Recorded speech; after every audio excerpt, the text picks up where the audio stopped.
The Industry Insider is only available at Promo Corner, the leader in digital marketing for the promotional products industry.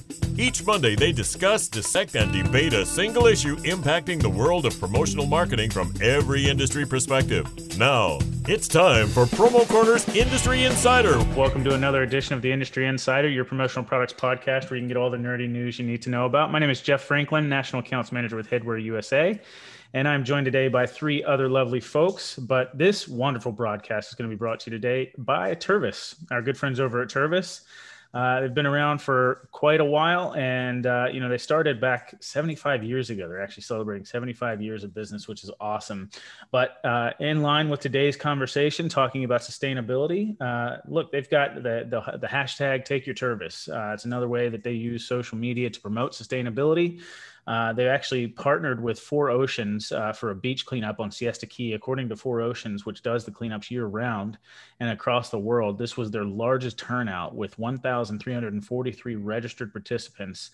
And they were able to collect and count the following: 144 straws, 5,877 cigarettes, 463 plastic bottles, 187 plastic cutlery, 355 plastic bags, 234 plastic or foam cups, 1,346 bottle caps. It's crazy. It's a huge amount of stuff they were able to pick up and clean up off of our beaches. So good for them in practicing sustainability. Look, they're passionate about their oceans and they care about the creatures who call it home, and they're committed to making it a better place. And they have been for 72 years, not just because it's the cool hip thing to do and or helps sell, tumblers, but because it's the right thing to do. So please be sure to go over there, check them out, support them at tervispromos.com. You won't be sorry that you did. Why don't we say hello to Stephen McFadden with Perfect Promotions and More down in Apex, North Carolina. How are you? Hey.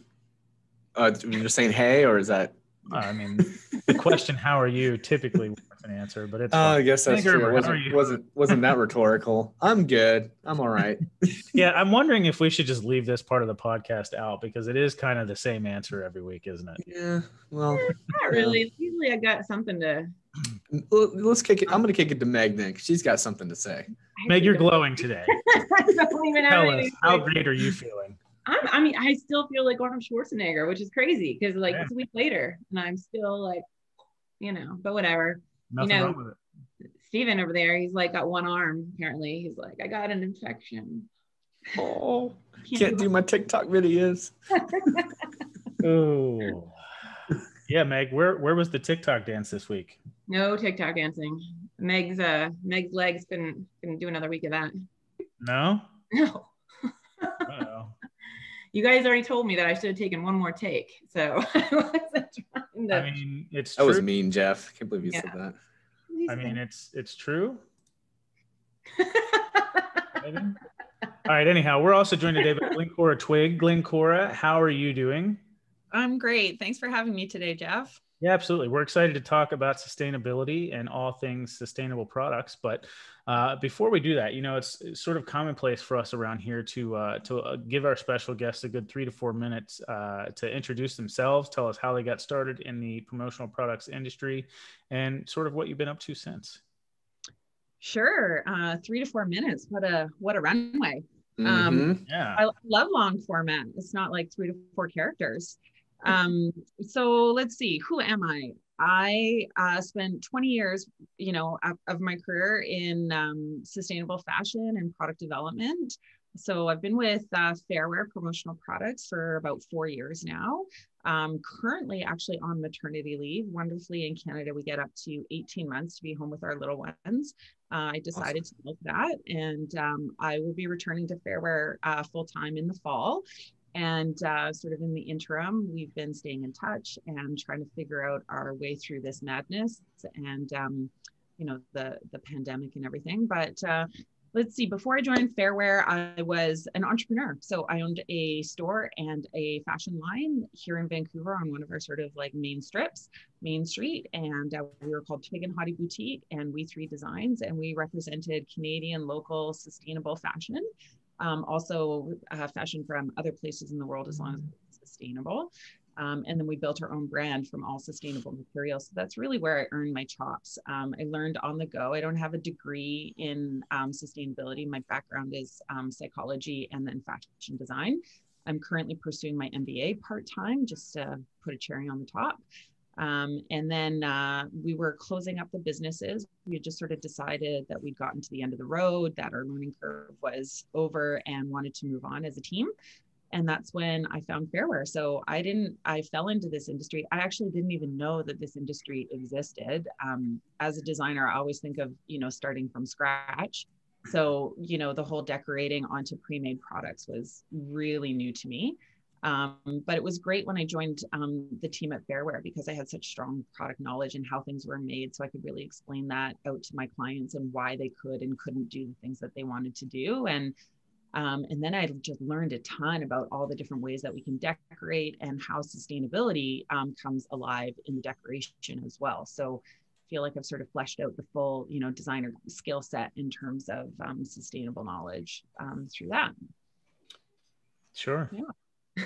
That's awesome. Yeah, I think that's, it's always really cool to ask how people got their start in the industry, because it is super random most of the time. Most people don't necessarily know about the industry going through school, which is something I think our industry really needs to change. And I know that they've tried for sure to get it in curriculum and things like that, but it's a $25 billion industry that's, basically a paragraph in a marketing book. So it's kind of crazy.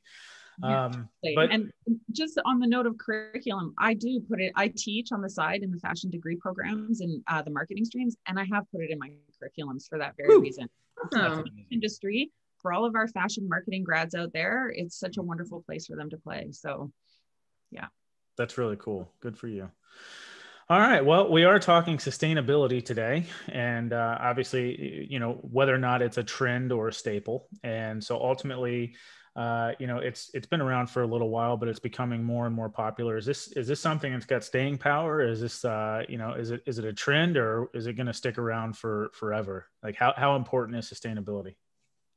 Well, I mean, I've been working in sustainability for about 20 years in the product space. And, there is a long legacy that leads me.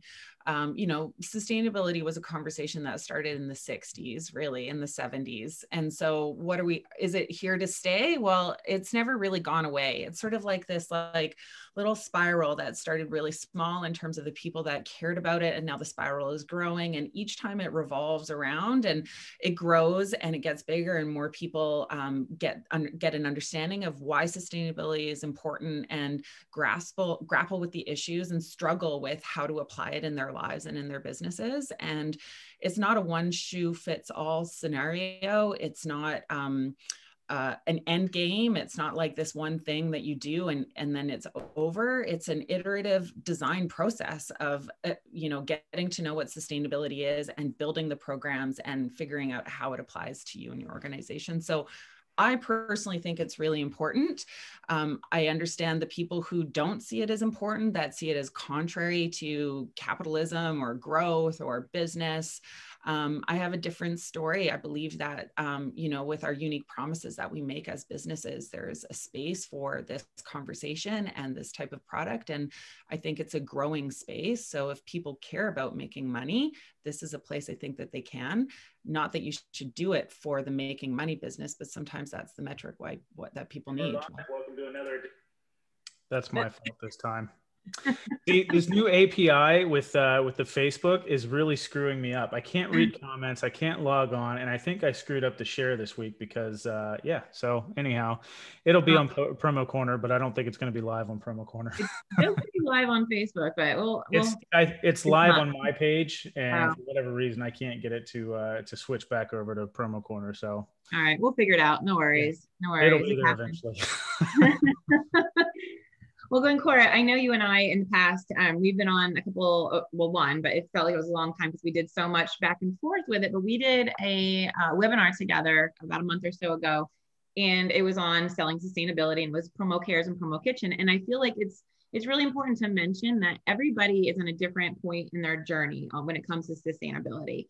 And my journey started 2 years ago, and I talk about this all the time because a buddy of mine, Ross Greenstein from California, he gave me a call one day and he was like, Meg, what's your most sustainable t-shirt? And I'm like, oh, okay, it looks like it's the, you know, whatever one that was that I sent him. It has like 6% plastic or recycled plastic in it, whatever. And he comes back, he's like, Meg, I need you to think greener. And I'm like, what do you mean? Like, I mean, like 7%. And he really wanted me to break it down. Like, for instance, how much water usage was used in the dyeing process? How many emissions are sent to the air? Where was the cotton? Where is the cotton source?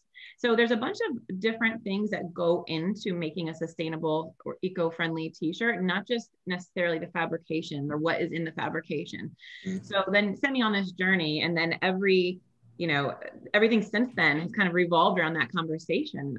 We've started demanding more from our mills, our partners. You know, every year we have a product preview, and the last product preview we went into, the first 15 minutes of every brand was about sustainability and what they were doing differently and what they've changed in their practices. And it's really incredible to see where nobody was really, it wasn't the forefront a couple of years ago, because of maybe how much things cost or maybe where they were in their journey. But as of the last 2 years, we've just seen such a big push, which brings me back to, you know, back in the middle 2000s, there was a really big push back then. Eco-friendly bags, eco-friendly pens, eco-friendly this. But when we get the products, they weren't very well quality. B, they were so expensive that, yeah, people wanted to be eco-friendly, but their self-preservation kind of took over, and they decided, well, that's great and all, but it's like $4 more for that t-shirt or that notebook. And then you get the pen and it doesn't even right. So I feel like people in the promotional products industry at least kind of steered away from it a little bit, but now with that spiral and it's coming back around and we're hitting it. And then there's more and more companies that are having these CSR plans. You have these more service providers or these boards like Promo Cares that I'm on, that one of the founding pillars is sustainability. So when you have so many different people talking about it, it becomes more of a trend that people want to hop onto, but we're saying this isn't a trend. This is here to stay. This is how you should be living your life. Start changing things from, you know, the shirts that you're wearing to the products that you're buying. Maybe when you buy in bulk versus like every little tiny shampoo bottle, those little things start to make a difference, which brings me back to the conversation we had previously with Patagonia, which has been a big upset in this industry in a good way and in a bad way. I get both because I'm on both sides, and I love Stephen smiling, so I think he has something to say about it too. But Stephen, do you want to ask a question first, or I just rattled on? I wanted to put that in Glencora's mind that we're going to talk about it, but did you want to say something first? Yeah, I mean, I do, but I think before I get into that, because I don't want to go straight into your mic just cut out, Stephen. Stephen, wait. Your mic just cut out. And he's gone. It must be that infection in his arm. This is not. Can you hear me? Yes, I can hear you now. And now we can't hear you. Oh man, this is just not a good week. This is me every week, literally. So I get it. All right, welcome back to Stephen. Glencora, why don't you go ahead and then we'll figure him out in a little bit. Yeah, I just wanted to, you know, as you were chatting about like the early 2000s cycling of the products coming in, you know, I think at that time people were like, oh, it just needs to be eco-friendly. And they forgot that it also needs to be beautiful. People have to like connect to the product in a way that they want to be like, oh yeah, I would actually use that or wear that and put that on my kitchen table or put it in my purse and not be ashamed to pull that out. And I think that was something that was really missing, and why sort of sustainability got that bad rap in the product space, because it was like, you know, people still say, oh, you mean it's like burlap? And it's like, if it's not good looking, nobody's going to buy it or want it or use it. And so it's actually kind of perpetuating the same problem, because yes, speaking about the fabrication, that's one aspect of it. But, you know, the emissions from your factory, your shipping, that's a huge one that we can control and attend to, no matter who we are in the industry. And, you know, people just kind of forgot about those additional parts of sustainability. It's like, it's a big conversation conversation. There's multiple nodes. It's like a project management process, right? Like every gate, there's something to talk about in terms of sustainability, whether that's emissions or environment or ethics. Like we like to connect the ethical side of the conversation in with the material side of it, because they do go hand in hand. People who care about the world care about the people in the world, not just the materials that they're using or their, GHGs and carbon emissions and, that kind of thing. So it's really the full picture. And I, thanks for returning us to that, like the concept of being on the journey, because it is kind of that. It doesn't matter where you are. Like if you're not open to the conversation, that's okay. Like nobody's trying to ram this down your throat, or at least I'm not. It's something that you have to come to on your own. It's a choice. And if you're there, you're there. And if you're not, you're not. And as you learn more, you get to be better and better about your practices as a person, and you get to advocate for it better within the places that we work and have influence. So it really is about the process and the journey. That actually brings up some really good questions from my own perspective that I'd love to ask then, because I'm in no means an expert, but you'd mentioned these other ways of characterizing sustainability. So I'd love to ask like what really defines sustainable, because, my factory, we are a CEDEX 4-pillar audited factory. So, that in and of itself, plays into the ethics and emissions and things like that. So I would love to know how you would go about selling that, because before, when I thought sustainability, I would just think, an eco-friendly or recycled fabric or something along those lines. So can you elaborate a little bit more on that and how you would use that in a sales pitch? Yeah. I mean, for me, the way I like to sell is on the phone. I don't like, sustainability is really hard to talk about in bullet points on an email. It comes across as flat. So I'm always on the phone with my clients, and I talk them through it bit by bit. But really what I try to do first is I try to connect with the values of their organization. There's so many different ways that we can implement sustainability or ethical practices. And so what is any one company trying to tackle? Is it ocean waste? And are they cleaning up our beaches? Or are they concerned about air quality? Are they concerned about waste and landfill and, recyclability and product life cycle and what that looks like? So you have to really look at the company you're working with, connect with them and the brand, the values that they have as a brand, and then speak to those values and find products that continue that story and extrapolate it. And if you can get them to think a little bit deeper and say, oh, hey, did you think about this? It's connected to your mission, and flesh that picture out a little bit for them and with them, then it just gets them thinking about how they can iterate and to do better. So, we when we onboard our clients, we talk them through our code of conduct process that we have. So we work directly with our manufacturers and suppliers and understand certain aspects of how they do business at the factory level, the manufacturing level. How do they manage their wastewater? How do they manage their people? How do they manage their, are they using any kind of alternative forms of energies? Are they, what's their impact? Are they working with community programs? So there's so many different things that they can be doing. So if we have a company, for instance, that wants to be carbon neutral, then maybe we would try to work with an organization that's doing carbon neutral practices at the factory level. And then after that, you talk about the product, and then you get into the materiality and the fabrication specifications, which it's not so much about how it's made, but what it's made out of, and then the end of life of that product. So can that product be returned? Can it be recycled? Is it compostable? What does compostable really mean? So really that end of life conversation is really important right now. And that's a place where brands can have a strong impact and a deepening conversation with their end clients. So if we can lead them to essentially a marketing campaign around their products, then that's even better for everybody. Interesting. Yeah. I mean, I have a ton of other questions. I know, Stephen, we want to try to get back to you to see if you. Sorry, I don't know what's going on, but I'll put the Patagonia question out there then, because I think we covered a lot of what sustainability is. But as it relates to kind of the comments that kind of came out afterwards, a lot of the reason they chose to pull from the promotional products industry was, if a product is branded, it will reduce the shelf life, because if you leave the company or if whatnot, it's going to just be thrown away. And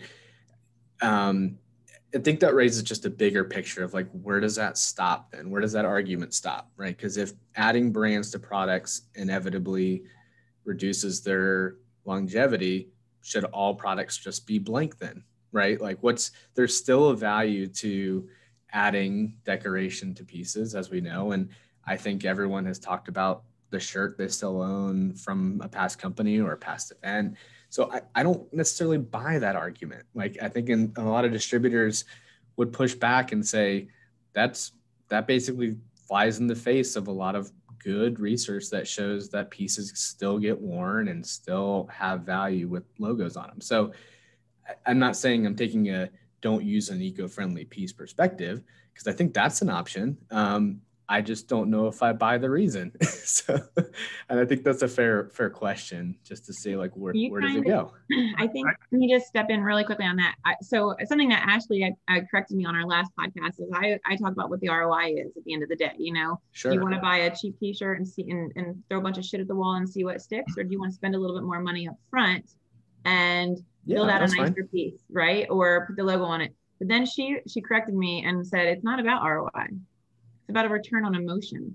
These promotional products serve as a memory from an event or something that took place that, you know, so I love that too, but keep that in mind. Like there is a return on investment on any promotional product that you give away. And I know Bobby, he was smiling too, because I think that's part of his like. Oh, and I 100% agree with that. But if it doesn't have any branding on it anymore, it's not a promotional product. Oh, no. I don't even. Yeah, it's a wholesale item. I told Bella Canvas, they send us these sweatshirts every month. And I'm like, I like them, but I don't need another blank sweatshirt. Like throw a logo on it. And then look what we got. Got some logos. So right. I guess that's just the general, that's the big picture point of view. And I didn't know if you had a take on that or a perspective on that might help some clarity, or where does the rabbit hole end kind of thing. Yeah. So. I mean, I think the first thing that we want to acknowledge is that Patagonia is an activist brand in its DNA. It always has been. It's the premise of how they started business. And so as that brand, they need to always be looking after number one and who they are in the primary industry which they operate, which is their direct to customer fashion space or apparel space, if not quite fashion, right? Like their, business in promo is a secondary business line to them. And they need to be future-proofing themselves. And they have always been and always will be, hopefully, a leader to point an arrow to what the future looks like. So I love that about Patagonia, that it's not about the money for them. And look at how much money they make. Yeah. Like they do really well because they're so strong in their position and people know that they can really trust them when they buy them. But, to talk to the specific point about decoration, I think there are ways to decorate that makes people want to hold on to them. And it means getting creative. And we spoke 100%. About this in our previous webinar. It's like the superpower of creativity often gets lost in this space because of the pace. And, people are like, oh, we've got this awesome marketing event. And oh man, we just we're only getting to our product now to support it. And they really should have opened the conversation like 2 months earlier if they wanted to do something really interesting and cool. And it's almost like an afterthought, but it's actually what makes the whole thing come together visually, which then is what we get posted on social media. It's so critical and it gets forgotten. So how can we be creative? And it means getting away from logo wear. And I think, at the corporate level, people want to put their logo on everything. Well, let's put it somewhere where it's, not so front and center, but it still creates that emotional connection. So, I mean, we spoke about this, like put it on the inside on a pocket, put it on the back of your neck or something like that, put it on a hip. Don't make it front and center so that people don't have that walking billboard feeling. When you're working for a company, you're getting paid, you want to walk down the street wearing their jacket, no problem. But when you're not getting paid on the weekends or whatever, some people don't care, but a lot of people do. We have our own brands as people that we prop up everywhere we go and everything that we do. So if brands think that we're going to be a billboard for them and take the personal clout that I have cultivated for myself and lend that to them without getting paid, they're probably mistaken about that. I don't want to come out too strong, but they're mistaken. Yeah. If you don't put your logo front and center and you're not getting the advertising from that product, you're really only, giving that impression to the wearer. It's not being given to anybody else. So, I mean, at what point do companies, if they have to do that, do they just stop doing promo? Well, so I guess whose logo is really important and who knows that logo, right? Like it takes something to become a Nike where you can put a swoosh on something and not have your name with it and have people know who you are and recognize. Yeah. Like a lot of these corporate companies are not recognizable at that logo level. So why wouldn't they start a conversation, and then the person who's wearing it can be so engaged and be like, oh yeah, isn't it beautiful? I love that they did this amazing artwork on it. And this is the company that's thinking this way. And I'm really passionate about working for them because they're thinking outside of the box, or they're not forcing me to be a clone. There's lots of different ways to approach it. And the impression per, logo is, I don't know. I mean, it's important but it's not what really is driving people to get their merch. They want their sales team to show up and look really good. And yeah, that's a place where you definitely need a logo. But if you're at an event and you want to hand out t-shirts, it's about that emotional connection, as Meg was saying, and about that connection to the event, to the people you shared that time with, and the impact that you had. Often these are fundraisers, charitable things. Connect with that. How do you make that look beautiful? And then people will always tell your story. The word of mouth is more powerful than a logo impression. Sure. Yeah. This is my hold you face to everybody. She's awesome.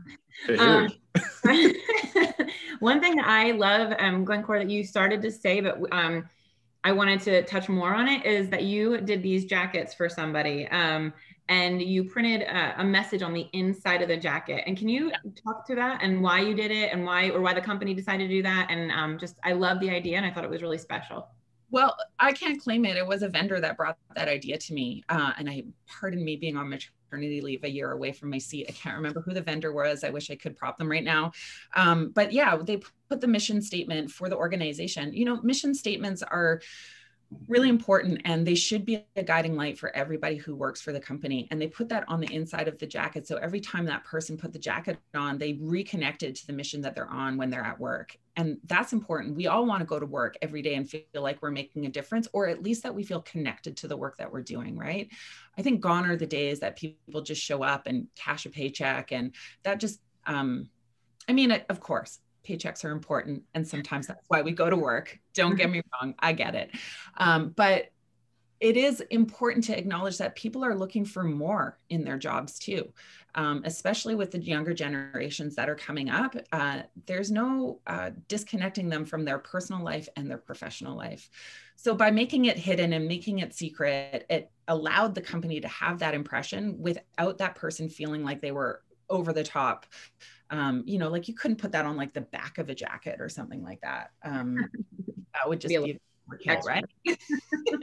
Ways that you can, drive impressions is like, could you add like an FSC certified or a recycled paper hang tag onto the garment, so that when the person gets the piece, they're like, oh my God, this is so cool. And there's a little bit of a story about the vendor, about the garment, the fabrication, the materials, the reason why.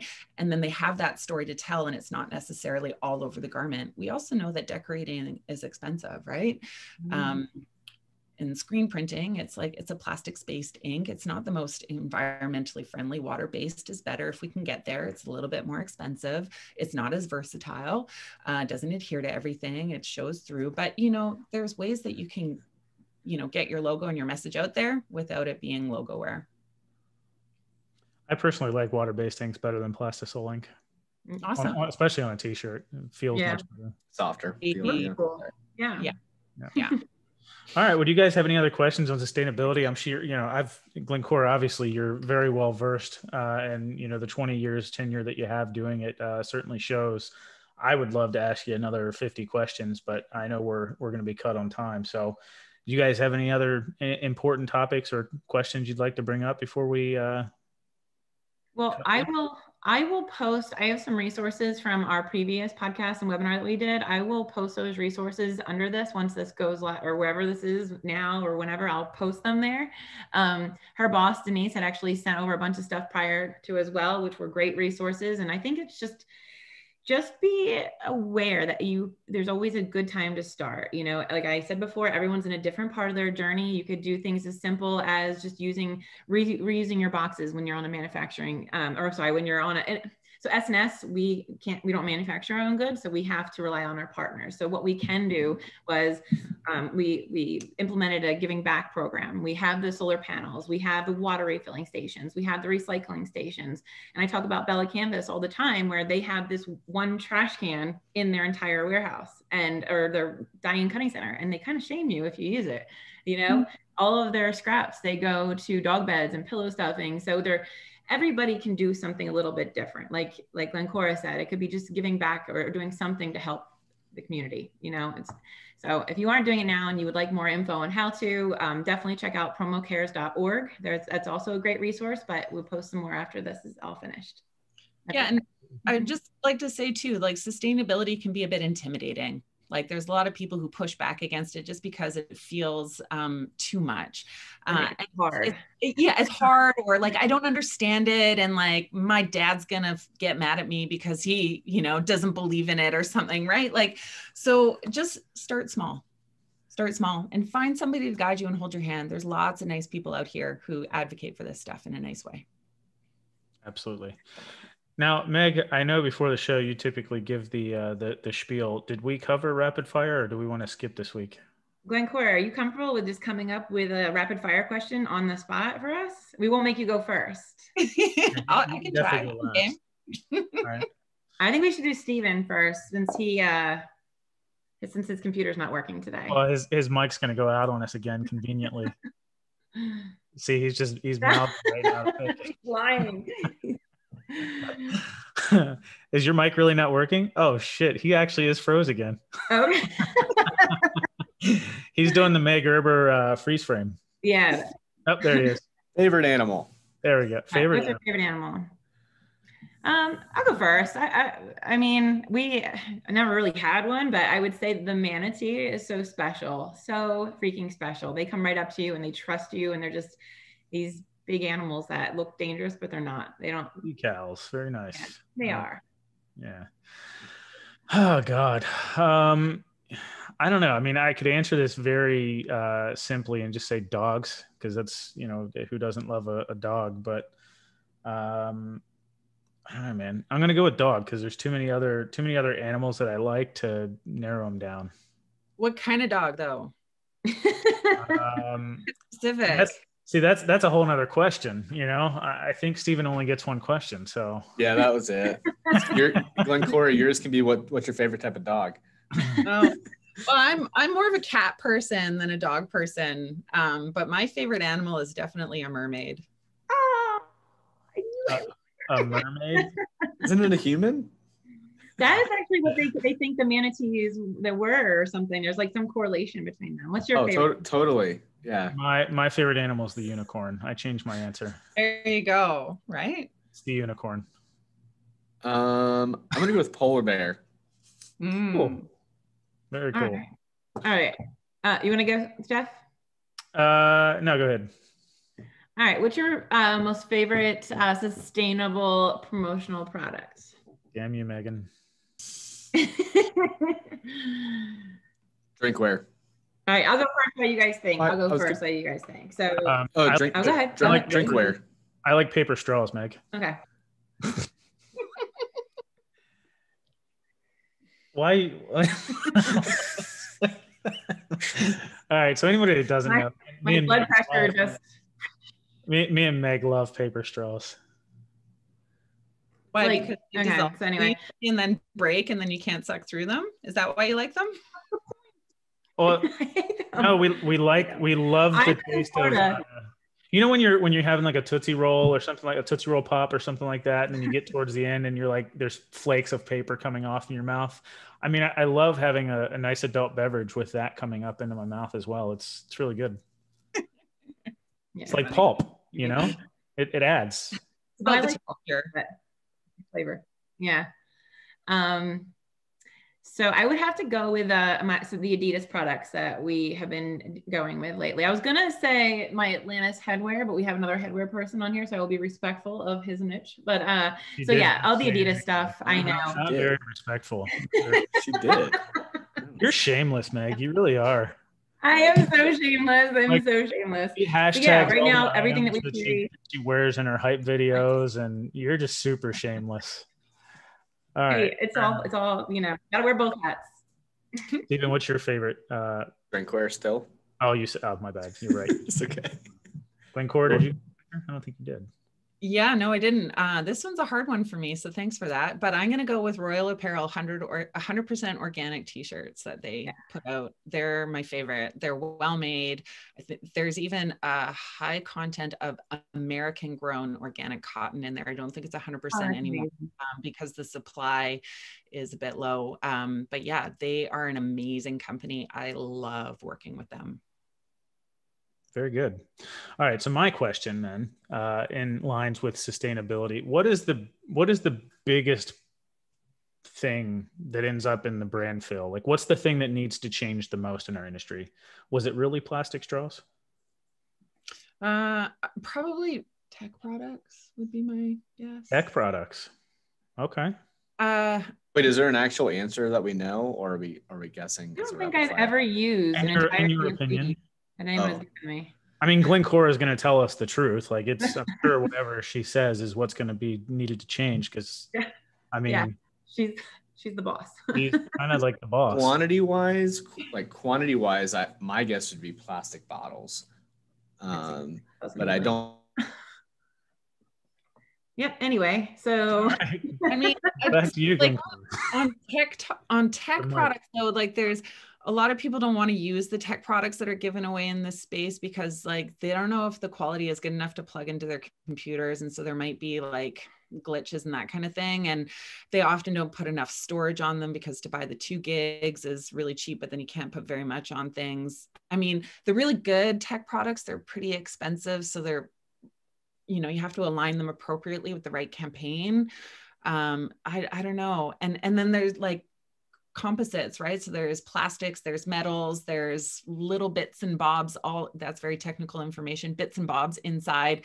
So recyclability, you know, that's a big question mark. I mean, you can recycle your electronics, but where do they go and do they really get recycled? I don't know. That's a really good point, actually, because I've never really had an issue with a flash drive that I've been given, but I know I've been given cords and things like that is just, they plug them in, they don't even work sometimes. Exactly. So I would just, if you're doing tech products, spend the extra money, work with a vendor that's like working in a really good factory and got some really good materials there. Interesting. Meg? I would say that I hate even like shaming anybody because we all are in the tchotchke industry, but I really feel like the cheap stuff that didn't have a purpose, like someone just bought it because they needed to put their name on something to give it away. I think that's, I mean, I'm sorry, everybody. I'm sorry, but I feel like there should be a purpose. If it doesn't have a purpose, then, I mean, I see those posts sometimes and it's like, does anyone know what this even is? And it's like our town mayor sent these to everybody and everyone's Googling it. Nobody knows. That's like the hand clappers, or the fidget spinners, or I was just gonna say fidget spinner. Like what happened to the 87 million fidget spinners that sold in 2000? I know. I don't even want to think about it. I know. Where are they now? Because I have not seen a fidget spinner in 5 years, probably. Like, what happened to all of them? I know. Yeah, fads are so dangerous. People want them and then they don't want them. They're for our waste industry, they're very dangerous. Yeah. All right, Stephen, what do you think yours is? Oh, wait, we already asked him. Never mind. Yes, Doug, it's Glencora now. Yeah, I thought this was like, what do we think is the like biggest waste? Like, not mine personally. Is that what we were doing? No, just like your. Oh, okay, good. I was your like, opinion, like, what is the thing that needs to go? Okay, good. I'll stick with my answer. All right, fair enough. Wow, Meg, you're dead to me. Your hair looks like hot trash and you're no longer shiny. You're just you're dead to me. It's all right. You know what? We sell sustainable hats too. And we're 4-pillar CEDX audited. And we use skylights in our warehouse and we recycle everything. And we've reduced the amount of catalogs that we print. Well, we've eliminated them. So. Stop the catalogs. Put it online. Exactly. Yep. Exactly. Yep. Nobody needs them. Nobody wants them. We used to print like, I wouldn't say nobody. There are people that actually want them, but true. Very, very small amount. Very, very small amount. All right. Glencora, did you ask a question? I don't think you did. I didn't. What's your favorite type of candy? Ooh. I like raisins, and apparently my coworker told me that's what old people like. Did you just say That's not raisin? candy, Meg. Raisins. Reasons. What the hell is reason? So it's only I'm Canadian. I don't know that candy. I'm American and I don't know that candy. Reasons. They're like REISENs. There's like a dark chocolate with like caramel on the inside. All right, I guess I'm old. Definitely. Delicious. Next time I'm in Vegas, I'll look for them. I'll bring you all some, and you will thank find me. them. You I don't, what the hell are reasons? All right, Stephen, you said Kit Kat. I'll just I'll interpret or interpret for you since the mic. Yeah. Man, you know what? This is a hard question for me. All right, it's rapid fire, Jeff. I actually do enjoy some candy. You know what? I'll just go with something like Now and Later's or Mamba, something like that. You know, like a. Great choice. Glencora, what's yours? Now and Later's. I don't know what those are. Mambas. I don't know what those are. My gosh. Wow. Wait, Glencora, you guys have that like weird Canadian thing that I know Bill Petrie can't say, right? Coffee. Those ones? What? No, it's like a Mark Graham, and he always tries to get us to say it, and it's like, Bill Petrie, where are you? You know what this is? It's like a weird like Yeah, that's. I think that was spot on. Anyways, my favorite is nibs. Classic. I love nibs. Like the licorice nibs. Yeah. Cherry. Or the sweetest berries. Ooh, love those. Okay. All right. All right. This conversation could go on. I know. I love food. All right. Well, that was amazing. I loved it. And I don't have anything else. Jeff, do you have anything else? Probably. You always have fun. No, I think I'm good. I'm surprised Glencora didn't say what's the gravy covered French fries? Like, isn't that candy for you guys? Poutine. That's it. Yeah, I'm surprised you didn't say poutine. Yeah, well, it's not candy. Well, it is for the Canadians. For our friends up north, that's definitely candy. Wait, you don't think the Canadians know the difference between savory and sweet? I mean, well, I can tell that you're a sweetheart, Jeff. So are you trying to say candy can't be savory? That would definitely be a part of my candy statement. Have you never had like salted chocolate? I have had salted chocolate, but it's more sweet than savory. Salt, savory, and salty. The only candy I know that's savory is like Dutch licorice, like the real stuff. That's like chugging a ocean. Chugging an ocean. Fair enough. All right. Well, I think that about does it. It's amazing. This is a great episode. It was a great episode. It's just too bad that it didn't go live to Promo Corner. That's completely my fault. We'll have to get that fixed immediately after this broadcast. But listen, hopefully you guys got some great stuff out of this one. Again, just want to remind you, brought to you today by Tervis. Been around since 1946 and celebrating 75 years in business. And they started with their classic line. They've got sleek styles that make perfect for the active and on-the-go lifestyle. Tervis is the original double-wall insulated drinkware that keeps your cold drinks cold and reduces condensation, and they're backed by a made-for-life guarantee. Tervis is the original customizable double-wall insulated drinkware that keeps your hot drinks hot and your cold drinks cold. Available in several sizes, including a 16-ounce mug, a 16 or 24-ounce tumbler, and a 24-ounce water bottle. They're made from Triton plastic, made in America. They are lifetime warranty, dishwasher safe, and microwave safe. They're also BPA free. So go check them out at tervispromos.com. Support them for your sustainability needs and everything they're doing sustainable. And with that being said, I really appreciate it. Glencora, you are a fountain of knowledge, and I appreciate you being on to share a few nuggets of information with us. Yeah, I really appreciate your time. Thanks for having me. Absolutely. Anytime. All right, guys, that about wraps it up. We'll see you next week. Take care. Thank you for listening to this week's episode of Promo Corner's Industry Insider. For more great content from industry thought leaders, including podcasts, blogs, and videos, visit promocorner.com.